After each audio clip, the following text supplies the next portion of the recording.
जय हिंद दोस्तों, स्वागत है हमारे YouTube चैनल पर। आइए देखते हैं ज्योग्राफी का एक सबसे इंपॉर्टेंट टॉपिक है टोपोग्राफी के बारे में। देखिए टोपोग्राफी होती क्या है या टोपोग्राफी की परिभाषा क्या होगी, ये सारी चीज़ें इस वीडियो में हम लोग समझेंगे।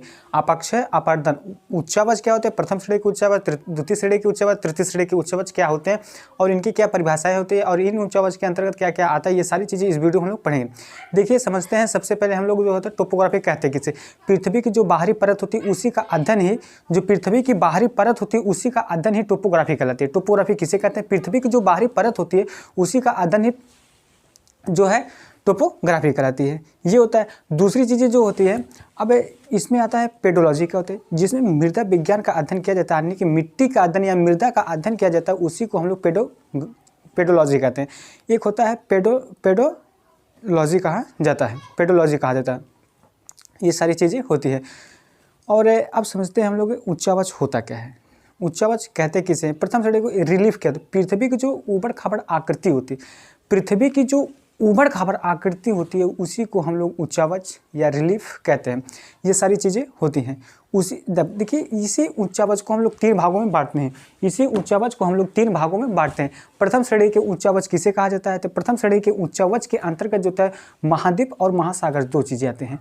और द्वितीय श्रेणी के उच्चावच के अंतर्गत क्या क्या, पर्वत पठार मैदान और मरुस्थल आते हैं। तृतीय श्रेणी के अंतर्गत या तृतीय श्रेणी के उच्चावच के अंतर्गत क्या क्या आता है, तो तृतीय श्रेणी के उच्चावच के अंतर्गत जो होता है यू आकार घाटी, यस आकार की घाटी, जलप्रपात होता है या झरना होता है, ये सारी चीज़ें, या लोयस का मैदान, ये सारी चीज़ें जो तृतीय श्रेणी के उच्चावच के अंतर्गत आती हैं। अब समझिएगा इसमें एक एक करके हम लोग समझेंगे। टोपोग्राफी किसे कहते हैं, तो पृथ्वी की जो बाहरी परत होती है उसी का अध्ययन ही कहलाती है क्या, टोपोग्राफी। तो टोपोग्राफी किसे कहते हैं, पृथ्वी की जो बाहरी परत होती है उसी का अध्ययन ही टोपोग्राफी कहलाते हैं। और टोपोग्राफी में समझते हैं, अब हम लोग समझेंगे क्या, और पेडोलॉजी, एक पेडोगॉजी होता है। तो पेडोगॉजी में जो टीचिंग की क्रिया सीखी जाती है या टीचिंग की कला सीखी जाती है, पेडोगॉजी। और पेडोलॉजी में मृदा का अध्ययन किया जाता है। ये सारी चीज़ें होती है। इसके बाद जो होता है, आप समझिएगा, इसमें कई चीज़ें आते हैं। उच्चावच क्या हो गया, हमने आपको पृथ्वी की जो ऊबड़ खाबड़ आकृति होती है, पृथ्वी की जो ऊबड़ खाबड़ उच्चावच होता है। अब उच्चावच को 3 भागों में बटा, प्रथम श्रेणी के उच्चावच। अब देखिए पृथ्वी पर 2 चीज़ें, जल और स्थल। जल को हम लोग पैंथेलासा, जो सम्मिलित रूप था, पैंथेलासा कहा जाता है, और स्थल भाग को पैंजिया कहा जाता था, ये पहले था। तो इसके अंतर्गत 2 चीज़ें, महाद्वीप और महासागर 2 चीज़ें आते हैं प्रथम श्रेणी के उच्चावच के अंतर्गत। द्वितीय श्रेणी के उच्चावच जो होते हैं इसमें पर्वत, पठार, मैदान और मरुस्थल, ये चीज़ें आती हैं द्वितीय श्रेणी के उच्चावच के अंतर्गत। और तृतीय श्रेणी के उच्चावच के अंतर्गत जो होती हैं, अब क्या क्या आती है उसमें जो यस आकार की घाटी, अब नदियों द्वारा जो निर्मित होता है उसमें यस आकार की घाटी, यू आकार की घाटी, लोयस प्लस झरना या जलप्रपात होता है। ये जो होता है तृतीय श्रेणी के उच्चावच के अंतर्गत आता है। ये सारी चीज़ें होती हैं। इसके बाद देखिए अपक्षय, अपर्दन, निक्षेपण। अपक्षय होता क्या है, अब पृथ्वी में अपक्षय जो होता है किसे कहते हैं, अपक्षय होते हैं चट्टानों का टूटना ही अपक्षय करता है। ये चट्टानें जो होती है 2 रूपों में टूटती हैं, एक होता है रासायनिक, दूसरा होती है भौतिक। तो जब ये रासायनिक जैसे रासायनिक में क्या होता है, जब ये अम्लीय वर्षा या क्षारीय वर्षा होने के कारण जब चट्टानें टूटती हैं तो उसी को हम लोग जो होता है रासायनिक अपक्षय कहते हैं।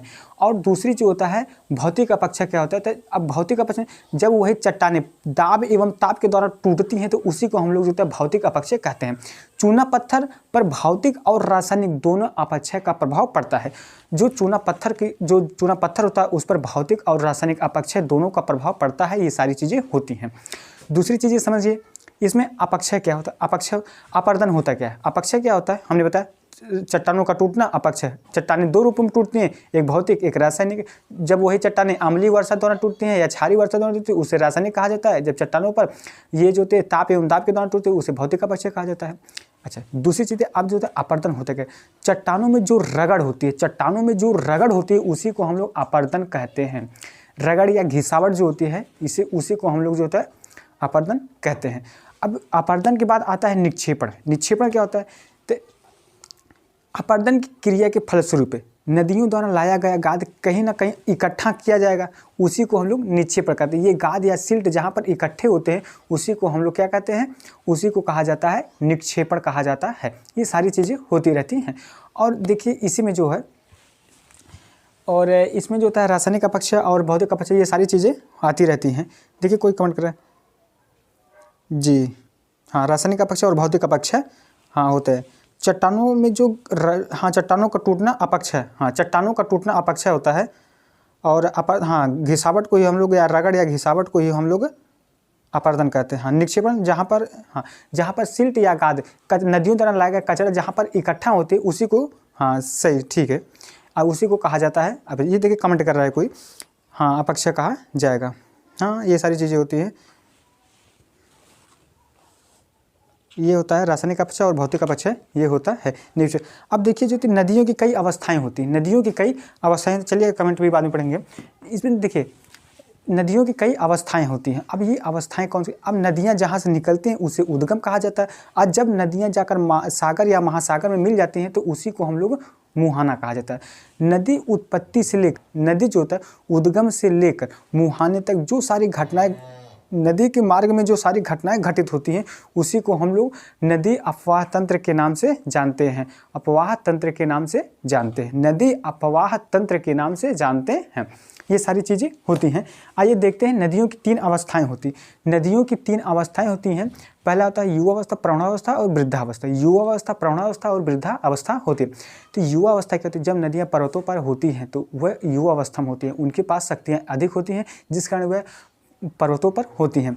और पर्वतों पर होती हैं तो वह जो होता है पर्वतों का क्या करते हैं, रगड़ यानी कि चट्टानों का टूटना वह अपक्ष करते हैं और अपरदन, दोनों घटनाएं घटित होती हैं ये चट्टानी भागों में। दूसरी चीज़ें उसके बाद जो होता है इस अवस्था में नदियाँ जो होती है इसके पास एनर्जी यानी कि ऊर्जा अधिक होती है, क्योंकि यह अधिक ऊंचाई पर होती है इसलिए इसके पास एनर्जी जो होती है यानी कि शक्ति जो होती है वह अधिक होती है। दूसरी चीज़ें इसमें अपक्ष और अपरदन दोनों होता है, इसे युवा अवस्था कहा जाता है। अब जब नदियाँ जो होती हैं युवा अवस्था से यह मैदानी अवस्था में आती हैं तो वह जो होती है नदियों की प्रौढ़ावस्था होती है, उसे जो होता है नदियों की प्रौढ़ावस्था कहा जाता है। जब ये मैदानी भाग, जब नदियाँ मैदानी भाग में आती है तो उसे प्रौढ़ावस्था कहते हैं। इस अवस्था में नदियाँ जो होती हैं चट्टानों का तो अपक्ष अपरदन, अपरदन के साथ निक्षेपण भी करने लगती हैं, अपरदन के साथ साथ निक्षेपण भी करती हैं। इसमें जो होता है अपरदन और निक्षेपण भी होता है, अपरदन अधिक होता है निक्षेपण कम होता है। इस अवस्था में को जो है इसमें जो होता है नदियाँ जो होती हैं इसे जो प्रौढ़ावस्था कहा जाता है। अब वृद्धावस्था क्या होती है, वृद्धा अवस्था कहते हैं किसे, तो वृद्धा अवस्था होती क्या है या वृद्धावस्था की क्या परिभाषा होगी, ये सारी चीज़ें होती है। तो वृद्धावस्था जब नदियाँ मुहाने तक पहुँचती हैं तो वह जो होती है वृद्धावस्था कहलाती हैं। जब नदियाँ मुहाने तक अर्थात सागर या महासागर के पास मिलने जाती हैं तो या मिलती हैं वह जो होती है नदियों की अंतिम अवस्था या वृद्धावस्था होती है। इस अवस्था में नदियों का ढलान जो होता है कम होता है। दूसरी चीज़ एनर्जी, इनके पास शक्ति जो होती है या प्रवणता जो होती है कम होती है, जिस कारण ये जो होता है गाद यानी कि सिल्ट का जमाव करती हैं, जिन कारण जो होता है रोधिका का निर्माण होता है। जब रोधिका, अब रोधिका क्या होते हैं, 2 वितरका, अब समझिए वितरका, इसमें नदियों की वितरका, जब नदियाँ मुहाने तक पहुँचती हैं वह कई वितरकाओं में अर्थात कई भागों में बट जाती हैं।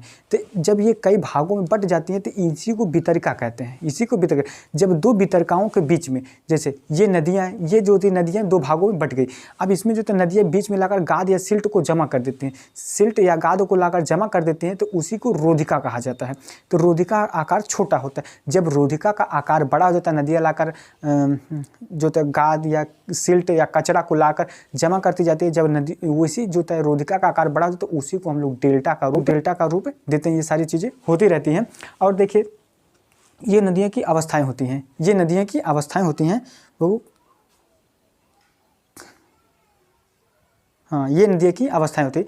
कमेंट क्यों कर रहे हैं आप लोग, चलिए हाँ देखिए एक लड़का जो कमेंट कर रहा है, देखिए अभी हम डेली क्लास नहीं ले सकते क्योंकि हमारा भी ऑफलाइन कोचिंग चल रही है, तो हमें भी जाना रहता है ऑनलाइन और ऑफलाइन, कॉलेज भी चल रहा है तो हमारा पीजी भी हो रहा है, तो ये सारी चीज़ें हो रही हैं। तो जैसे हमें टाइम लग रहा है, जैसे हमें टाइम लग रहा है हम आप लोगों को वीडियो बनाकर देते रहेंगे, आप लोग देखिएगा और जो चीज़ें समझ में नहीं आए कमेंट करिएगा, हम उसमें आकर बताएंगे आप लोगों को। जो चीज़ें हम अगले वीडियो में बताएं, जो चीज़ें आप लोगों को इस वीडियो में समझ में नहीं आएंगी आप कमेंट करिएगा, हम उसमें आकर अगले वाले वीडियो में आपको अगले वाले वीडियो में आकर बता देंगे। ये सारी चीज़ें होती हैं। चलिए फिलहाल आज के लिए इतना ही। जय हिंद दोस्तों, फिर मिलेंगे अगले वीडियो में, तब तक के लिए जय हिंद।